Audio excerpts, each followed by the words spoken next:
You're watching the Kop TV, the voice of football's most famous stand. Salah to settle it in front of the Kop. Welcome back to the Kop TV, the voice of football's most famous stand. Manchester City 4, Liverpool 1. It's another away defeat, it's another defeat in general. Please remember to like the video before we get into our breakdown of what we saw. Myself and Doyle back on the channel. Good to have you back, bro. Right, let's start off with the goal that we scored. We finally started the game off well. We've got a really good record in the Big Six league, the mini league. We're top of that, and the start proved that. You know, we weren't shy. We were fearless. We were on the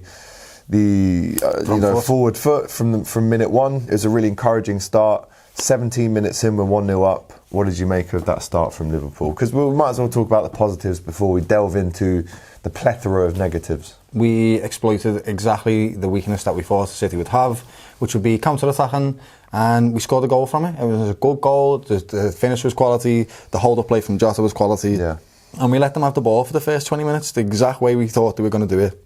60% possession, we have 40, but we make our chances count, and we did that. After that, however, same old Liverpool. We just imploded, mate. It's sad to see us like at this at the moment, because usually when we do get a goal, we looked at a stat before it. When we get a goal, we usually go flying after that. It was 36 games played, 33 wins out of times that we've scored first in a game, and 0 losses. So that's broken that record for us today.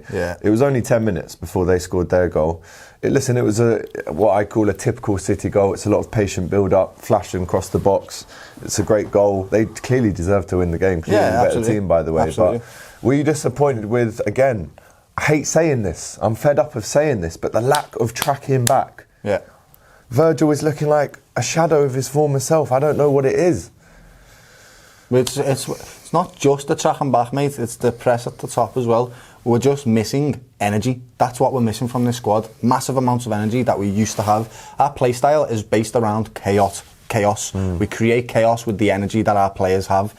None of them seem up for it. Not a single one of them. It's so much so that Alisson looks fed up, lad. He looks like, what am I supposed to do against these shots, lad? They're right, the point blank, I can't save these. You're not protecting me. What am I supposed to do? It's really sad to see it, lad. It's making me upset to see Alisson so frustrated with his defenders, because I've never seen it before. It's not his fault. He's been our best player all season, and they're just letting him down. Van Dijk, mate, is a shadow of himself. He really is, and he seems like he's feeling sorry for himself a little bit as well, which we get because he's a human being, but it's just frustrating to watch as a fan, because we're not getting the same standard that we used to get from the man. We used to get top, the best defender in the world, and now he's literally being called Van Disney by other fans, lad. You know what I mean? This is mad. But at that stage, it was still 1-1, right? We still had some hope going into the second half that we could draw or even nick something with Núñez coming on, etc., etc. I thought we would. I did. But 50 seconds into the second half, where is your mentality there? Where is your, let's just grow into the next 15 minutes? Because we said at half-time, if we can go 15 minutes without conceding, we put ourselves in a really good position to bring on our subs and go for the game. Go for the game. Try and win this game. We had to win today, Doyle. Listen, we've lost and it's not that surprising, but we did have to win this to get into the top 4. So when that second goal goes in, what are your thoughts then? I mean, again, Van Dijk nowhere to be seen, jogging back. They just split us open with 3 passes defensively. I don't know what more I can say that hasn't already been said about us defensively this season. All the critics are right, Doyle. They're all right. So, De Bruyne, 2-1, easy goal. Across the goal, finished. Again, can't blame Alisson. On that left-hand side, we saw Robertson get dragged off for Tsimikas. He had a big fault to play in the second and the third goal. Yeah, and the sad thing about it is, the frustrating thing about it is, these are City goals. These are typical City goals. We know how they play football. We've played them for the last 5 years with this style. We know what they're going to do. They didn't have Haaland. This is the style we're used to. And he still managed to score the goals because we just didn't have... One, we went switched on second the half. But why? Started. That's not acceptable. Mentality. This is why I'm talking. We said in the stream earlier, the team that we have right now, it needs a big shake-up. There's nothing for them to fight for anymore, and you can see it in the play style. They're all feeling a bit sorry for themselves. The only positive that I can take out of this football game today was Cody Gakpo, lad. He's a fantastic footballer, but even then he had a little dive. But I can get it, he wants to win. But he did play well. He was our best player on the pitch, I think.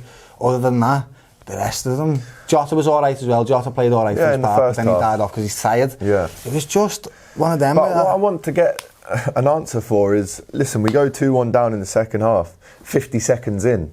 But where was the, right, we're still in this, it's still only a goal. Where was all of that spirit? It's gone. I'm fed up. It's gone. I'm fed up of just throwing games and not even caring. To me, it doesn't look like they cared in the second half. Think about what we're talking about right now. So we're talking about a midfield who are off form and replacement midfielders that are on the way out, lad. People like Oxlade-Chamberlain, they're on the way out already. What motivation has he got to run for Liverpool, lad? He doesn't. And we don't have that... Let's build this project together, let's build this momentum together anymore this season, because I feel like last season really, that was it. That was the final push of this particular skeleton. That was it. It's done now, lad.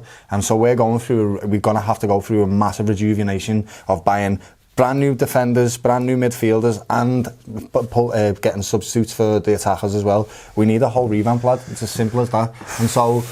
that's going to be a long while as well. It means that next season we probably won't win anything. So what, are we writing off next season before it's even started? I just think that I'm being realistic, and transitions don't happen overnight. We might play some good football next season and it'll be progressively better, but it won't be the levels that we've seen. What we've seen and what we've all seen from Liverpool in the last 5 years is probably the best you've ever seen in your life from Liverpool. It might be the best you've ever seen, it will ever see as well. So we've just got to understand that. Appreciate the times that we've had and continue to support the team in the ways that we're doing, but it's just difficult. I know, we love Liverpool. I love them with my heart and soul. I love this team, but it is painful to watch at the moment, and it's going to be like that. It's disgraceful, that second half. I'm sorry, of course we all love the team and we all want us to get top 4 and have a massive summer and go again. I mean, if I'm Jude, I'm genuinely looking at that today, thinking, I don't want to join that mess. Yeah, because what we're actually doing is hanging our hat on him, saying, come and save us, lad, we need to be saved. And that's correct. We do need to be saved from the team that are currently playing, because they don't have the energy or the motivation to pick us back up anymore. Yeah. Jude won't be the answer. It's never one player. No, and that's what I'm saying. In my opinion, Liverpool need to buy a good 7 to 9 players. Genuinely, that's what we need. We need a good 4 midfielders, and we need to pack out the rest of the team. Because there's at least 3 to 5 midfielders leaving, but then we go 3-1 down. Awful defending again. How much time we gave them in the box was a disgrace. I hate saying that word when it comes to Liverpool, but I'm looking at that today and trying to pick out the positives in that defensive performance. There was a couple of moments when Konate bodied Alvarez off the ball. We know that he can do that. That's not a surprise. But what is surprising, or maybe what isn't at this stage, because we've lost and seen this shit so many times now. But what is a surprise to me is just the heads go down and it's free fall. It's going down 3-1, 4-1. By the time it's 4-1, we just want the game to end. Yeah, you can see it in the play. We just don't. We've got nothing left. Nunes, it's not necessarily his fault. We didn't touch the ball once since he came on. Bobby was poor. The Ox obviously slipped over more times than he got the ball, to be honest, and Tsimikas came on from Robbo because he got cooked by Mahrez ridiculously. So if that's the level, if that's where we think we should be, i.e. fighting for titles with City, if that's the level what we've seen today, we're miles off it. You've got to understand. Miles off it, right, Doyle. So defensively... Miles away today. Which is why I'm being very realistic in my predictions for the next few years, in the sense that when Klopp comes to us, lad, how many of them players are still there now? Yeah. None of them, right? Yeah. And that's what it takes to build a team of winners, lad. You have to get rid of the old skeleton to replace it with a new one, so that they have different mentality, they have different energy, they can see a project together. And that's why we're bringing in players like Nunes and Gakpo, because they're young and they're hungry and they want to play. And that's what we need to continue to do in our midfield and defence, lad, because it's not just the midfield that needs revamping.